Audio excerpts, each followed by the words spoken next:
সাংবাদিক তাহির হত্যাকাণ্ডে শেখ হাসিনার বিরুদ্ধে মামলা, সাবেক এমপি মন্ত্রীদের বিরুদ্ধেও দীর্ঘ হচ্ছে মামলার বহর। মধ্যরাতে আটক সাবেক মুক্তিযুদ্ধ বিষয়ক প্রতিমন্ত্রী ক্যাপ্টেন তাজুল ইসলাম। বনানীতে বিপুল ভবনে রাতভর অভিযান।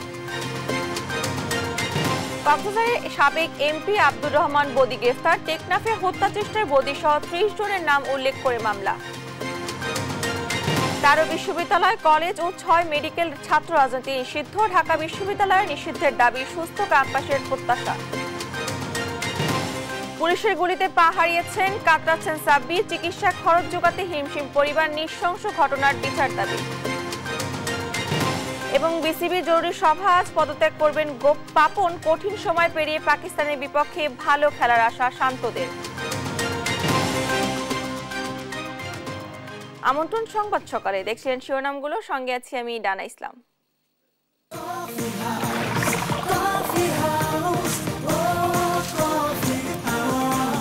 কফি হাউস, প্রতি চুমুকে আড্ডা জমে। এবার থাকছে বিস্তারিত। ছাত্র আন্দোলনের সহিংসতায় সাংবাদিক তাহির জামান প্রিয় নিহতের ঘটনায় সাবেক প্রধানমন্ত্রী শেখ হাসিনা ও সাবেক স্বরাষ্ট্রমন্ত্রী আসাদুজ্জামান খান কামাল সহ বেশ কয়েকজনের বিরুদ্ধে রাজধানীর নিউ মার্কেট থানায় মামলা করা হয়েছে। মঙ্গলবার রাতে মামলাটি দায়ের করেন তাহির জামানের মা সামসিয়ারা জামান। মামলার আবেদনে প্রধান আসামি সাবেক প্রধানমন্ত্রী শেখ হাসিনা। এরপরে আছেন সাবেক স্বরাষ্ট্রমন্ত্রী আসাদুজ্জামান খান কামাল। কোটা সংস্কার আন্দোলনে ১৯ জুলাই ঢাকার গ্রিন রোডে গুলিবিদ্ধ হয়ে মারা যান তরুণ আলোকচিত্রী তাহির জামান। তিনি একসময় দ্য রিপোর্ট.লাইভ নামে একটি নিউজ পোর্টালের ভিডিও সাংবাদিক ছিলেন।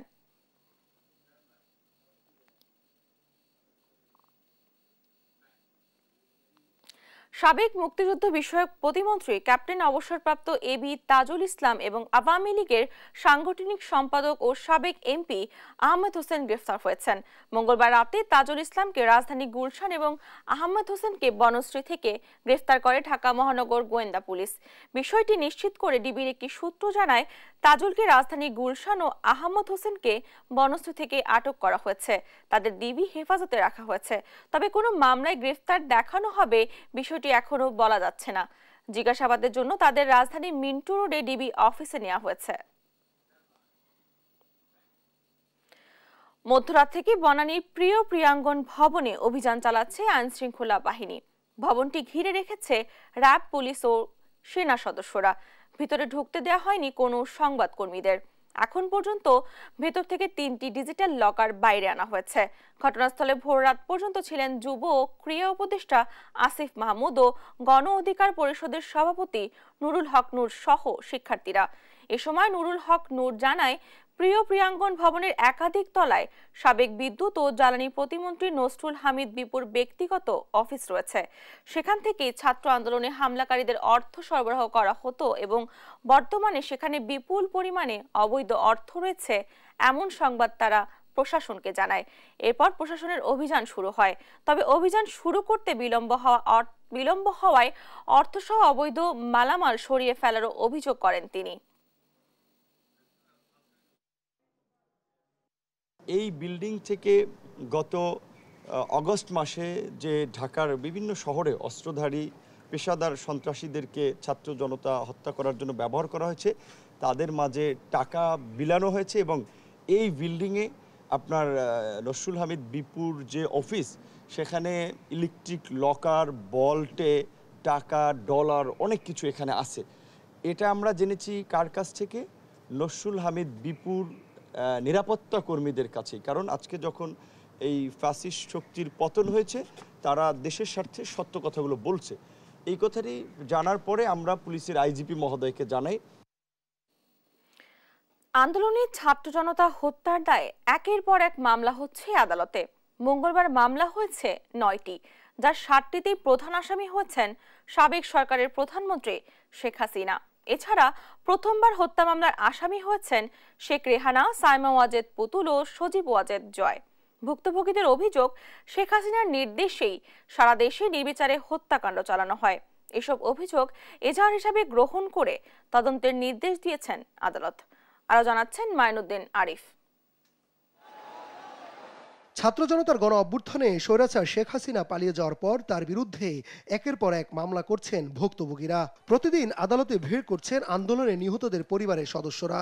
তাদের অভিযোগ, গণহত্যার নির্দেশ দেওয়ায় শেখ হাসিনা সহ আসামিদের ফাঁসি দাবি করেন তারা। আমার ছেলের হত্যার সর্বোচ্চ শাস্তি যেটা, সেটা সেই শাস্তিটা যাতে আমি দেখতে মরে যেতে পারি। বিচার চাই শেখ হাসিনার নেতৃত্বে তারা মাঠে নামিয়া আমার ছেলে কি দোষ করছে, কি অপরাধ। আমি একদম নিষ্কার চালক, 16 বছর বয়স আমার ছেলের, আজ যে আমার সংসার ধ্বংস হয়ে যাচ্ছে। ছেলের হাতে ধরে চেঁচাইছে, ফারাইছে, ফারাই একটা গুলি করছে এন্ডে গুলি করছে, এর আবার দে লড়ে সরে, আবারও লাথি মেরে আবার একটা ফিট পাশে গুলি করছে। মঙ্গলবার মামলা হয়েছে 9টি, যা 7টিতেই প্রধান আসামি হয়েছেন শেখ হাসিনা। হত্যা মামলার আসামির তালিকায় শেখ হাসিনার সঙ্গে প্রথমবার নাম এসেছে তার বোন শেখ রেহানা, মেয়ে সাইমা ওয়াজেদ পুতুল এবং ছেলে সজীব ওয়াজেদ জয়ের। যাত্রাবাড়ি এলাকার ফল ব্যবসায়ী ফরিদ শেখ হত্যা মামলায় তাদের আসামি করা হয়েছে। 21 আসামির মধ্যে আছেন 14 দলের সমন্বয়ক আমির হোসেন আমু, জাসদ সভাপতি হাসানুল্লাহ কিনু, জাতীয় পার্টি জেপির চেয়ারম্যান আনোয়ার হোসেন মঞ্জুও। 302, 201 অ্যাকশন এবং 34 বাংলাদেশ দণ্ডবিধি ধারায় এখানে হচ্ছে যে আমরা এখানে উল্লেখ করেছি, বাদী এখানে উল্লেখ করেছেন 1 থেকে 20 নং আসামির নির্দেশে পরিকল্পনায় অন্যান্য আসামিরা অপর আসামিরা বিশেষ করে 23 নম্বর এবং 37 নম্বর আসামি গুলি করেছেন। যারা প্রত্যক্ষদর্শী সাক্ষী আছে তাদের গুলিতে সে নিহত হয়েছে। এখানে পুলিশ গুলি করেছেন এবং সাধারণ এখানে যারা সরকারি দলের ক্যাডার তারাও গুলি করেছেন, তাদের গুলিতে সে নিহত হয়েছে। আমরা সেটা এখানে বাদী তার আরজিতে সেটা উল্লেখ করেছেন। মোহাম্মদপুরে 5 আগস্ট পুলিশের গুলিতে গার্মেন্টস কর্মী সোহেল রানা নিহতের ঘটনায় শেখ হাসিনা, শেখ তাপস সহ 25 জনের বিরুদ্ধে মামলা হয়েছে। এছাড়া কিশোর ওমর ফারুক হত্যা মামলাতেও প্রধান আসামি হয়েছেন শেখ হাসিনা। কবিরনগর সরকারি কলেজে শিক্ষার্থী হত্যা মামলায় আসামি শেখ হাসিনা সহ 49 জন। এছাড়া সাভারে জাহিদুল ইসলাম সাগর হত্যা মামলায় শেখ হাসিনা সহ 70 জনের বিরুদ্ধে মামলা হয়েছে। যাত্রাবাড়ি, সূত্রাপুর, আদাবর, আশুলিয়া সহ সংশ্লিষ্ট থানাকে মামলায় এজাহারভুক্ত করে তদন্তের নির্দেশ দিয়েছেন আদালত। এছাড়া সাবেক আইজিপি আব্দুল্লাহ মামুন, বেনজির আহমেদ এবং র্যাব পুলিশ সহ আইন শৃঙ্খলা রক্ষাকারী বাহিনীর বিভিন্ন পর্যায়ের কর্মকর্তাদের বিরুদ্ধে কয়েকটি মামলা হয়েছে। মাইনুদ্দিন আরিফ, দেশ টিভি, ঢাকা। কক্সবাজারের সাবেক সংসদ সদস্য আব্দুর রহমান বদিকে গ্রেফতার করেছে র্যাব। মঙ্গলবার রাতে চট্টগ্রামে পাঁচলাইশ থানা এলাকা থেকে বদিকে গ্রেফতার করা হয়েছে বলে জানায় র্যাব 7। কক্সবাজারের টেকনাফে একটি হত্যা চেষ্টা মামলায় ইয়াবা গডফাদার খ্যাত আব্দুর রহমান বদিকে গ্রেফতার করা হয়েছে।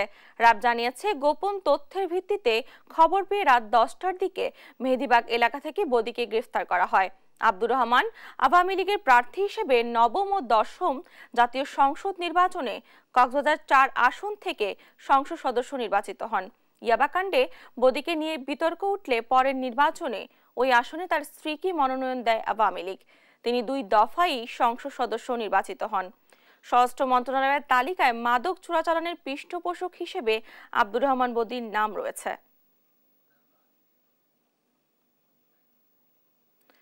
রাজধানী মোহাম্মদপুরে মুদি দোকানি আবু সাইদকে গুলি করে হত্যার মামলায় দীপু মনিকে 4 দিন ও আরিফ খান জয়কে 5 দিন করে রিমান্ড দিয়েছেন আদালত।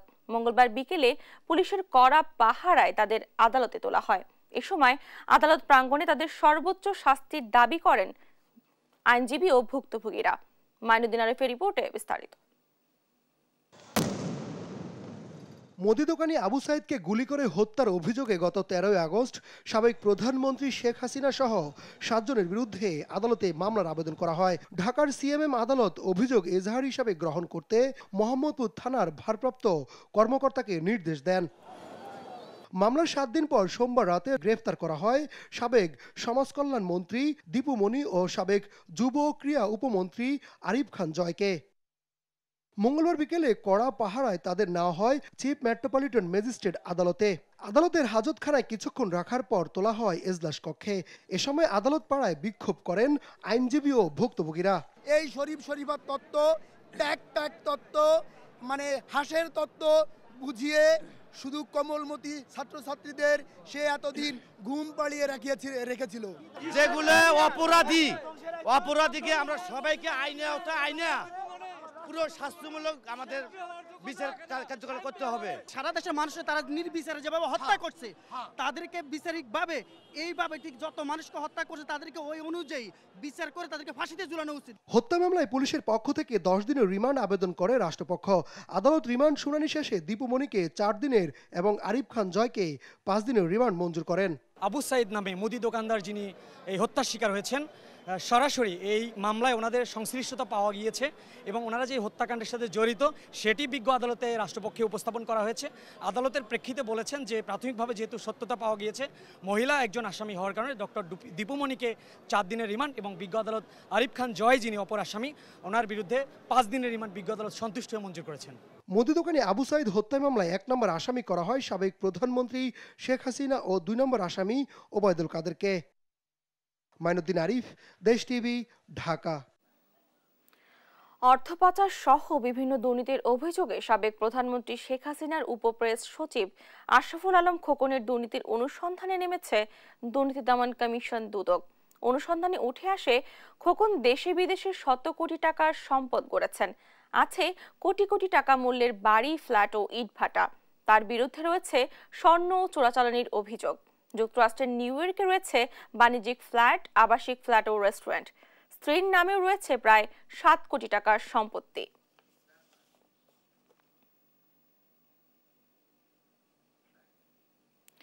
এদিকে সাবেক প্রধানমন্ত্রীর ব্যক্তিগত সহকারী জাহাঙ্গীর আলমের নামে অনিয়ম ও দুর্নীতির অনুসন্ধানে নেমেছে দুদক।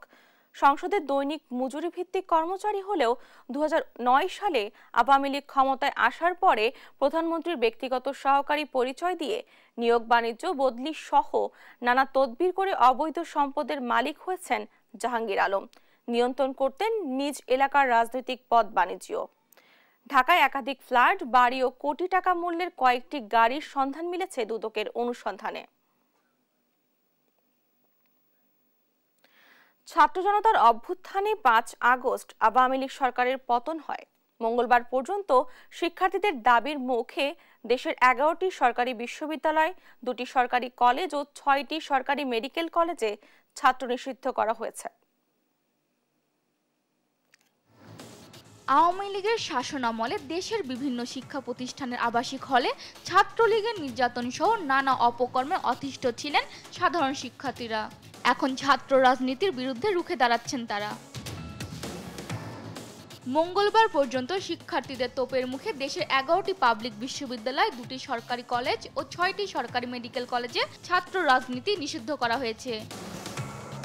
রাজনীতি নিষিদ্ধ বিশ্ববিদ্যালয়গুলো হলো জগন্নাথ বিশ্ববিদ্যালয়, কুমিল্লা বিশ্ববিদ্যালয়, রুয়েট, হাবিপ্রবি, বেগম রোকেয়া বিশ্ববিদ্যালয়, KUET, BUTEX, Nobiprobi, CUET, Pabiprobi, Mavabiprobi, Eden মহিলা কলেজ ও রাজশাহী কলেজ। 6 মেডিকেল কলেজ হলো Dhaka medical college, Chattogram medical college, sir Salimullah medical college, Shaheed Ziaur Rahman medical college, Shere Bangla medical college ও কুষ্টিয়া মেডিকেল কলেজ। এছাড়া অন্তত 6টি বিশ্ববিদ্যালয়ে ছাত্র রাজনীতি নিষিদ্ধের দাবি উঠেছে। এসব প্রতিষ্ঠানে শিক্ষার্থীরা বিক্ষোভ করেছেন। বিশ্ববিদ্যালয়গুলো হলো ঢাকা বিশ্ববিদ্যালয়, জাহাঙ্গীরনগর বিশ্ববিদ্যালয়, রাজশাহী বিশ্ববিদ্যালয়, চট্টগ্রাম বিশ্ববিদ্যালয়, বাংলাদেশ কৃষি বিশ্ববিদ্যালয় ও বরিশাল বিশ্ববিদ্যালয়। নিউজ ডেস্ক, দেশ টিভি। দেখছেন সংবাদ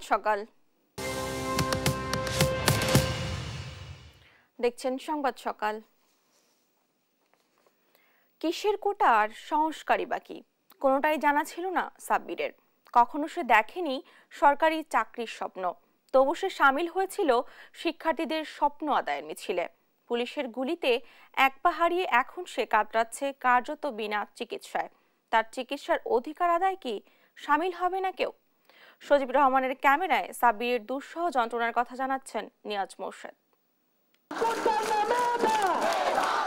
তখনও স্বৈরাচারী শেখ হাসিনা পতনের দাবি তোলেনি শিক্ষার্থীরা। কোটা সংস্কারের বিপ্লবে উত্তাল সারা দেশ।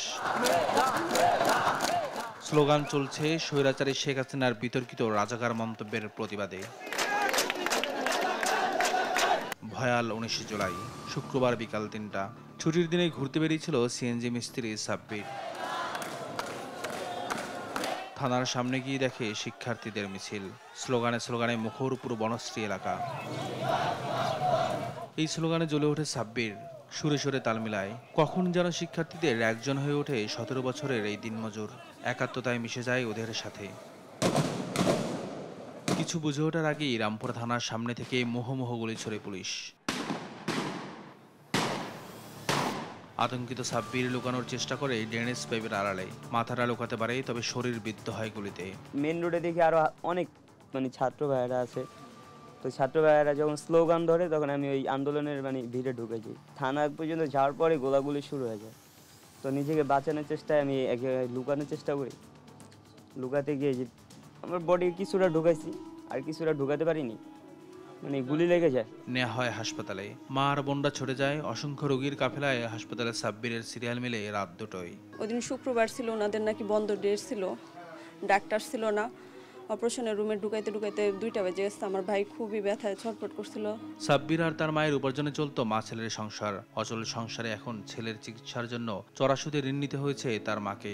আমার কাজ কাম বন্ধ হয়, আরও কাজ কাম বন্ধ হন, কিভাবে চলিব জানালা। চিকিৎসা চালা মনে করেন যখন সুদে টাকা লইছি, কাম করছি, খাইছি, সমান সমান আছিলাম, ঋণ আসছিলাম না আর কি। এখন আমি ঋণ নিয়ে গেছি অনেক টাকা। দুই বোনই মানুষের দাঁড়ে দাঁড়ে গিয়ে টাকা তুলছে সাব্বিরের চিকিৎসার জন্য। টাকা পয়সাও ছিল না আমাদের কাছে। পরে ঘরে মার জিনিস ছিল, ওগুলা বিক্রি করে সুদের উপরে টাকা নিয়ে আমার ভাইয়ের চিকিৎসা করেছে।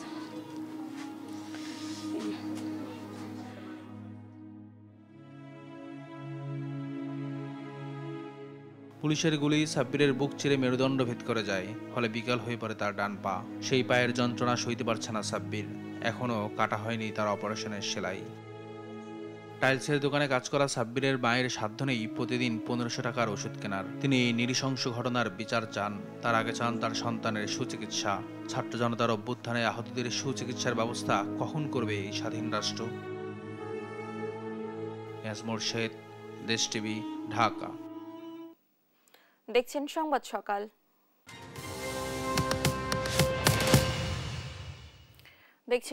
সকাল। এবার থাকছে আন্তর্জাতিক প্রসঙ্গ। ইরানের রিয়াজত প্রদেশে ভয়াবহ সড়ক দুর্ঘটনায় নিহত হয়েছেন অন্তত 35 জন। নিহতদের সবাই পাকিস্তানি বলে জানা গেছে। বুধবার সকালে পাকিস্তানের জিও এবং ডনের প্রতিবেদনে জানা গেছে তীর্থযাত্রীদের বহন করছিল বাসটি। রাতে তাফতান দেহদিশি নিরাপত্তা চৌকির কাছাকাছি চলন্ত বাসটি উল্টে আগুন ধরে যায়। যাত্রীবাহী বাসটিতে 53 জনের মতো যাত্রী ছিলেন। খবর পেয়ে ঘটনাস্থলে পৌঁছায় পুলিশ। সেখানে অনেকের মরদেহ পড়তে থাকতে দেখা যায়।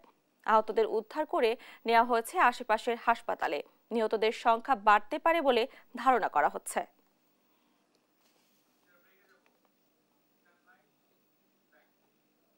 দেখছেন সংবাদ সকাল।